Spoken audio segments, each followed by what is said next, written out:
Observando aquele vão por entre as telhas, um enxame de abelhas parou para descansar. Me deu vontade de contar como é que eu faço quando me bate um cansaço e eu paro pra aliviar. Tão diferente das abelhas pequeninas descansando lá em cima, eu prefiro aqui no chão, olhando o céu por entre as folhas que balançam, com o vento embalando a dança, me acalmando o coração. Aqui eu nunca me aborreço e nem me zango, o bioma dos curiangos é o nome desse lugar. A natureza não tem pressa e eu tampouco, vejo as nativas do oco, flor em flor polinizar. Aí quando eu vejo que ela está deixando de pegar alimento, ou então que ela está indo lá na natureza e a florada começou, isso eu monitoro minha florada. Eu tenho, de cada planta que eu considero que produz mel aqui, eu tenho 2 plantadas no jardim. Para eu ficar olhando, quando ela abre a flor, eu paro de alimentar, vou lá, tiro todo aquele alimento, como você falou, dos potes, aí levo para ela, limpam tudo, da melgueira, porque do ninho não me interessa, o ninho fica para ela. Eu quero melgueira. Então eu tiro aquele alimento da melgueira e deixo. Aí ela já encontra o quê? O pote feito. Então ela não vai gastar mel, como aquele caso do ovo que eu mostrei. Não vai gastar mel para produzir cera. E sim, ela vai para lá, ó, o Rogério já me deu o pote pronto, eu vou pegar esse mel e botar para ele. Aí ela vai, bota o mel e eu tiro o mel e fico para mim, tomo de açúcar para ela. Mas eu deixo de baixo. Olha, desculpe eu falar isso, porque é produção comercial zootécnica. Quem mexe com conservação e coisa, acha isso assim, é absurdo. Quando eu falo com a turma que eu tiro o mel todo, que o mel custa R$300, eles endodam. Mas eu quero explicar que a produção comercial é diferente da produção para o hobby e para a conservação. Então, nesse caso, eu deixo ela limpa, eu tiro aquele mel e o alimento que eu tirei dos potes, eu uso para alimentar as mais fracas, que não vão produzir mel. Porque também vocês viram meus potes, que são tudo grandes, 35 ml cada um. Logicamente que eu só boto a abelha de pote grande, porque aí me facilita, ela gasta menos parede, menos bloco para fazer a parede. Pote pequeno gasta muito bloco para juntar, fazer parede. Então você tem que entender que quanto maior o pote, menos gasto de energia e de mel ela deu para fazer aquilo. Deu, assim, entendeu um pouco? Entendi. Ótimo, professor, excelente a explanação. Uma outra pergunta, eu sei que não existe esse número correto, mas o que é esperado de consumo de mel ou de néctar para uma abelha? De mel, né? O que ela consumiria ao longo da vida? É lógico que é uma variação tremenda de espécie, de teor de açúcar, né? Não, você vê o seguinte, você lembra aquele quadro que eu botei, 75%, 100%? Uhum. Entenda que de 100% do mel que ela produz, ela consome 75%. Fica 25% para a gente. Você diz, Rogério, eu tiro o mundo de mel, sim, é 25%. E não é 25%, você tira 10%, porque depois o manejo mal feito perde muito. Por exemplo, o cara que espera a florada do café para a abelha fazer pote de mel, é besteira. Ele tinha que ter açúcar antes para a abelha fazer os potes para pegar a florada do café, que é o que todo mundo faz aqui hoje, que é os apicultores fazem, que falam, né? Então você vê o seguinte, quanto mais condição você der açúcar com água para ela construir as coisas, porque você entende que diz na apicultura que 7 quilos de mel para produzir 1 quilo de cera. Então se você dá já açúcar a ela vai produzir a cera e o mel que ela vai buscar, ela vai jogar no que pode para você. O princípio básico é esse. Entendeu aí? Então é isso que você tem que saber, que dizem que é 7 kg de mel para 1 kg de cera. Então você, para evitar que ela gaste o mel que você ia ter, você bota açúcar com água, que é você sabe que néctar é sacarose. Nada mais é que glicose, mais frutose e outros açúcares, um bocado de coisa lá dentro, né? Então se você está dando sacarose a ela, inclusive o pessoal me reclama, porque diz que a minha alimentação é 2 kg de açúcar para 8 litros de água. E o pessoal faz ácido tartárico, não sei para que a abelha pega o néctar que eu saiba tem 45% a 90% de água. Consequentemente, para que eu vou dar ácido tartárico de 50% para ela? E essa história de que fermento e não pode dar, isso é coisa de quem cria brinca de boneca, porque aqui ela bebe tudo e não tem problema nenhum. Nunca vi abelha de diarreia aqui, entendeu? E eu provo, quem quiser vir bem aqui vai ver que não tem esse negócio. Eu falo isso, peço desculpa, porque o que eu estou falando é manejo para produção. Não é negócio de criar abelha como se você tem uma ou duas, tá entendendo? Quem tem 100, 200, 300, então tem que trabalhar em baixo custo, baixar o custo E aí, por exemplo, você baixa o custo como? Dando açúcar com água para ela construir os potes dela, para evitar que ela gaste o mel. O outro fato, dando pastagem a ela para produzir mel. Quanto mais eu tiver, por exemplo, no eucalipto da Reflora, da Copené, eu colhia 10 quilos de mel na minha tese por abelha. Eu tinha 100 caixas de abelha. Tirava 10 quilos de mel, cada um assim. Ó. E uma melgueira, a cada 9 dias eu tirava uma melgueira cheia de mel. Porque eu botava, era tanto mel esse eucalipto dava, que elas ficavam doidas, como eu disse. Ela construía o pote sem fazer o fundo. Ela puxava o pote do piso da melgueira. Então você vê como é manejo. Manejo é feito assim. Eu aprendi isso, trabalhei 7 anos com porcos, e a gente botar comida nos porcos para engordar rápido. Então é um esquema que a gente usa para... Eu peço desculpa por falar isso, mas a interpretação usa técnica, entendeu? Não estou falando como... Desculpe aí quem é conservacionista, tudo, não precisa fazer isso.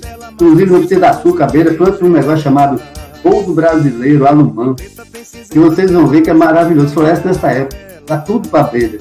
Então são coisas assim que a gente tem que mudar os conceitos, é isso que eu quero explicar, de quem quer produzir. Se você vai produzir pólen, por exemplo, uma coisa que eu não falei de pólen, né? Se você vai produzir mel, eu expliquei que tem que ter uma população média, não foi? Mas quem vai produzir pólen tem que ter o quê? População grande. Não interessa mel, interessa é pólen. Quanto maior a população você tiver, mais ela vai buscar pólen, mais você tira. Quem produz próprio tem que ter o quê? População. Quem produz polinização, quem faz polinização, tem que fazer o quê? População. Quanto mais gente tiver, melhor. Mas mel não. Porque mel, se você tiver muita gente, a maioria vai consumir o produto que produzir. Aí você tem que ter a população menor e gente trabalhadora. Né? Sergipano, tatingueiro, batata morrer na praia, não vai ter trabalho, não vai ter mel, entendeu? Então é isso que a gente explica, essas relações. Então a produção de mel, ela se baseia numa superalimentação que eu chamaria para a abelha, mas dentro do conceito de que você não perde nada. Até o que você deu à abelha, que ela fez lá, depositou, o que eu quero que ela construa, e a maneira de incentivar ela é dando alimento. Eu aqui tem até umas fotos, eu tirei esses dias, mostrando ao menino lá de Livramento do Mar, como elas já começaram a puxar os potes. Eu dando alimento direto, eu dou alimento todo dia mesmo, né? Porque eu tenho que botar elas para produzir, açúcar é barato. Né? Obrigado, professor. O senhor antecipou um pedido que eu ia fazer, né? Que seria reforçar essa parte da alimentação anterior às floradas, né? Eu queria que o senhor pudesse falar, porque eu via na outra palestra do senhor aquela proporção que o senhor já falou aí de 1 para 8, né? Porque os nossos conceitos aqui, a gente vê muitos falar, tem que ser xarope 1 por 1, 2 por 1 no máximo, e eu vi o senhor lá de 8 por 1. Dá melhor para a gente, para poder os nossos melipondores entenderem a necessidade dessa diferenciação de quantidade de água para açúcar, né? Exatamente para aquela situação que o senhor passou na palestra passada, sobre a composição do próprio mel. Né? Se o senhor pudesse reportar para nós, eu agradeceria muito aí. Veja só, o que eu falei, eu queria separar duas coisas. Primeiro, meliponicultura. Fazer outra palestra, né? Porque o assunto Veja só, eu queria separar. Meliponicultura tem duas coisas. Tem a parte da conservação e hobby e a parte da produção. Eu trabalho muito com as duas, porque eu trabalho com os colegas são assim.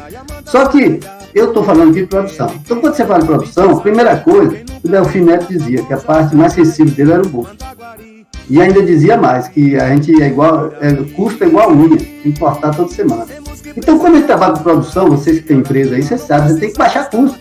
Você tem que procurar uma maneira de reduzir custo e ter maior eficiência. E aí, o que a gente faz? A gente estuda a biologia da abelha. A gente estuda o que ela faz. O que a gente fez? A gente foi lá analisar o néctar. O Helmut Wiese fez um trabalho muito bom com o néctar, vendo o açúcar do néctar e a água do néctar. E a gente fez também, repetiu o trabalho com várias plantas. E viu que o néctar vai de 45% a 65% ou 95% de água. Certo? Aí o que acontece? Você pegou aqui e falou, bom, então a alimentação para a abelha tem que ser nessa faixa. Não adianta eu botar menos, porque se eu botar menos, eu vou aumentar a quantidade de açúcar, eu vou gastar mais dinheiro.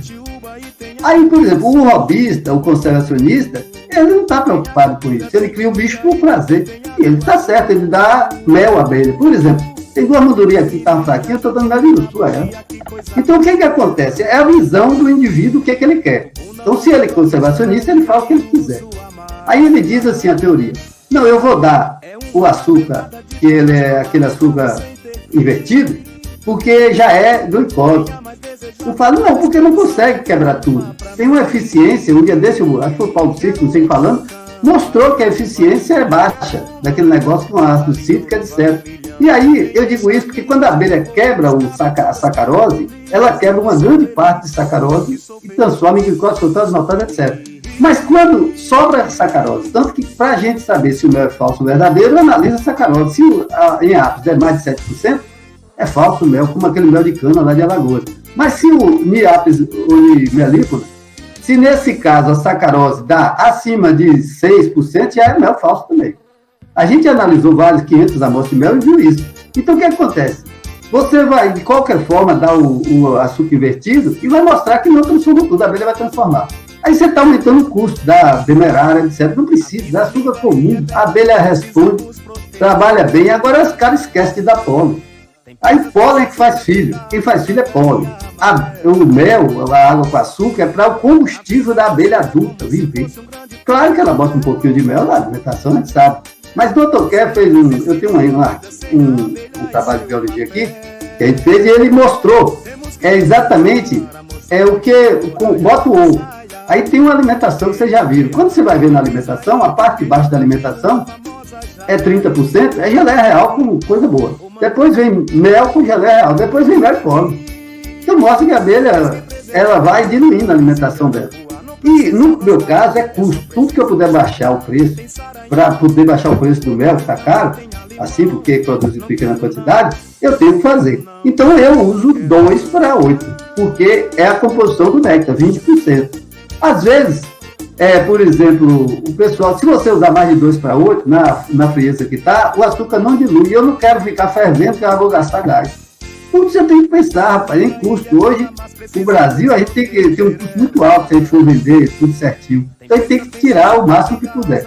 Então, por isso que eu uso. Agora, eu não estou dizendo a você que faça o que eu faço. Eu estou dizendo que a produção é assim, quem quiser produzir. Agora, quem quiser criar abelha, como a maioria do melipônico que o Brasil cria, aí não tem problema, pode fazer o que quiser. Eu não sou contra, tá entendendo? Agora, se quiser produzir, ser um produtor, que eu recomendaria a vocês, uma coisa, vocês ficam produzindo enxame. Só que enxame todo mundo produz. É fácil demais, qualquer coisa. Até as abelhas exóticas que vocês pegam aí, reproduzem. Eu quero ver produzir mel. Quero ver a gente produzir mel. Quem produz mel é o Nordeste e o Norte. Porque o Norte é porque tem a florada abundante, as abelhas são boas. O Nordeste, o maior produtor é o Maranhão, que produz lá, tirou 18 toneladas de mel assim, no passado lá. Agora, por exemplo, a Bahia produz pouco. Eu conheço 2 ou 3 colegas que produzem bem agora. Mas o resto produz pouco, porque não investe em pastagem. Agora estão investindo. Já o Maranhão e os outros têm muita pastagem, certo? Mas, por exemplo, vocês do Sul, ninguém produz quase nada. Eu vi um cara um dia desse, fiquei feliz, o cara disse que produziu 300 quilos de jataí. Então, investiu no negócio para produzir 300 quilos de jataí. Foi muito bom. Mas a maioria só produz enxame, que é muito fácil produzir. E todo mundo produz e vai chegar um ponto que vai brigar um com o outro por causa do negócio de enxame. Já quem produz mel, não tem quase ninguém. Veja aí no Espírito Santo quem produz. Por exemplo, um losteiro que está aqui hoje, ele me pediu, auxiliei ele no ano passado. Eles tiraram 150 quilos de mel esse ano. Me deram 100 ali para eu vender para eles. Ele não vende assim. Aí agora o Pedro tirou 200 quilos no ano passado. Eu tirei 250 quilos também. Então quer dizer, o Márcio Lampião tirou esse ano 100 quilos de mandacaia lá. E sem investir em pastagem. Tá entendendo? Agora que ele está investindo. O Pedro também está investindo em pastagem. Então você vê que, na verdade, essa questão de produção, a gente tem que baixar custo. Para baixar custo, você tem que analisar. Eu não faço nada sem analisar a fisiologia da abelha, a biologia da abelha, o comportamento dela. Você viu aí a palestra? Temos que preservar a apis e arapuá. Não precisa gostar, é só preciso respeitar. Tem saranhão, a caga fogo e também tem alimento. Não quero não. Vai voltar. Não quero não. Tá vendo, né? A recomendação, né? Produzir colmeia qualquer peão faz. que é o que eu faço. Mas mel é só para quem sabe mesmo, para quem pode.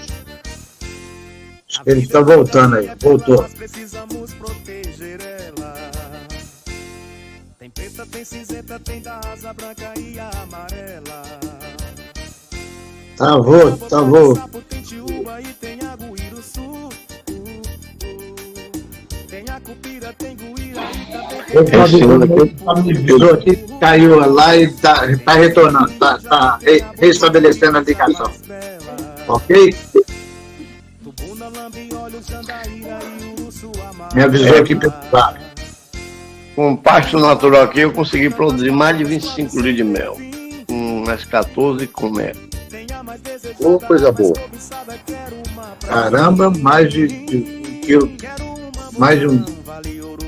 De melípona? Mais de 2 quilos, né? De que espécie? Só de uruçu. Qual uruçu você está falando? Nós da China. Ah, nós da China.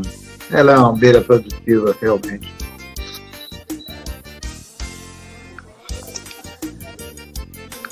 Daílton. Oi. Eu Protásio, de Marilândia.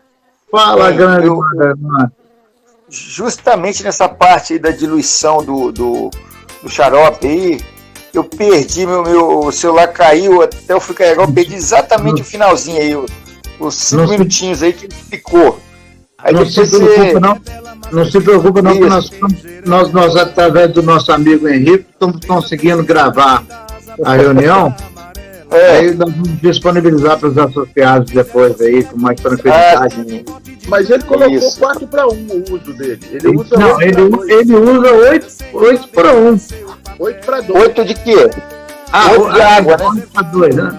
8 para 2. Eu não entendi. É água? É 4 para 1. 4 para 1. É 2 kg de açúcar para 8 litros de água. 2 kg de açúcar para 8 de litro. Eu vi pegar a parte assim, que o xarope tinha que ser parecido com néctar, né? Eu imaginei que fosse mais ralo, né? E realmente, então qual a vantagem disso que eu não entendi? A abelha, ela absorve isso com mais facilidade, né? Seria isso, né? Pelo que ele colocou, é porque a composição... Opa, ele voltou aí. Não vou nem me ater a tentar responder você, Marilane, por causa disso, tá? Ele voltou. Não, eu não entendi, ele pode perguntar. Ele tinha perguntado, ele perdeu exatamente na hora que o senhor estava falando da composição de 4 para 2, né? Tá? De 8 para 2, 8 para 2. Eu expliquei 8 para 2, perdão. 8 para 2. Não adianta você estar dando glicose, frutose, que vocês dizem que quando usa açúcar invertido, aí dá logo glicose. Não dá, porque pode olhar a eficiência do trabalho, as pessoas fizeram o trabalho. Estão lá mostrando a eficiência, não é tão grande assim. Então não compensa. E compensa quem tem poucas caixas. Quem tem muita caixa não compensa fazer isso. Porque primeiro é o trabalho. Quer ver exemplo? Eu hoje estava aqui, no outro grupo da Bahia aqui, e o menino colocou uma coisa que eu vivo falando. Por exemplo, o alimentador que se usa. E o Roso, o professor Roso, eu estive lá com ele me deu até o alimentador do dele. Achei maravilhoso que aquilo ali foi ele só fez mudar a posição do alimentador pernambucano que existia e foi um trabalho muito bacana. E a ideia foi boa, só que botavam que não fechava, etc. E eu esperando, eu fico esperando os resultados. Aí eu testei aqui e disse logo, botei até no PDF que está em minha página. Falei, ó, uma coisa é certa, o melhor alimentador ainda considera que ele fica dentro da caixa, porque quando você vai alimentar, você olha o que está acontecendo. Esse alimentador aí, as pessoas não olham, principalmente o noviço não olha. Aí, o que eu quero explicar é que muitas vezes o pessoal faz um trabalho, nem faz o trabalho, diz uma coisa, mas não tem uma base científica, às vezes. E ele não, ele tem, porque ele é professor e faz um trabalho maravilhoso. Eu não estou, ao contrário, estou dizendo só que a abelha tapa, e hoje o Paulo Six falou olha, eu não estou usando porque dá mais trabalho, o que eu quero explicar. Se eu for botar aquele alimentador dele, aí eu for vender, eu tenho que tirar, e eu não olho as abelhas. E quando eu boto aquele alimentador de dentro, eu olho as abelhas, o que está acontecendo. Então é isso que eu estava explicando do açúcar. O açúcar, quando você bota em menor, assim, é o néctar que você está dando a ela. Então você pode aumentar para 3 quilos, para 7, tanto faz. Só que 3 quilos para 7 você vai ter que esquentar. E quando você aquece, aí você já perde gás, já perde tempo para fazer. E quando a gente faz assim, 50 litros de alimento, como do alimento todo dia, não compensa eu fazer isso. Não compensa eu dar no alimentador rosto, para me dar trabalho em encher garrafinha. Então aí o que acontece? Eu sozinho cuido aqui de 100, 200 caixas de abelha. Então nesse caso é preciso que você pense em eficiência. E outra coisa, a diluição, essa teoria de que alimento fermentado faz mal à abelha, se fizesse a abelha não pegava fruta fermentada, suco fermentado, tudo que ela encontra quando está na seca aí, não morre, não tem problema nenhum. Eu estudei o intestino da abelha esses dias, que é um inseto, não é mamífero, e eu não vi isso de dizer. Eu acho que tem certas coisas que eu fico calado, no rótulo que eu não tenho nada a falar lá, mas na produção a gente elimina isso tecnicamente mostrando, dentro da ciência. O que eu peço para falar aqui, João? Pode falar que eu estou lhe ouvindo. Observando aquele vão por entre as telhas, um enxame de abelhas parou para descansar. Me deu vontade de contar como é que eu faço quando me bate um cansaço e eu paro pra aliviar. Tão diferente das abelhas pequeninas descansando lá em cima, eu prefiro aqui no chão, olhando o céu por entre as folhas que balançam com o vento, embalando a dança, me acalmando o coração.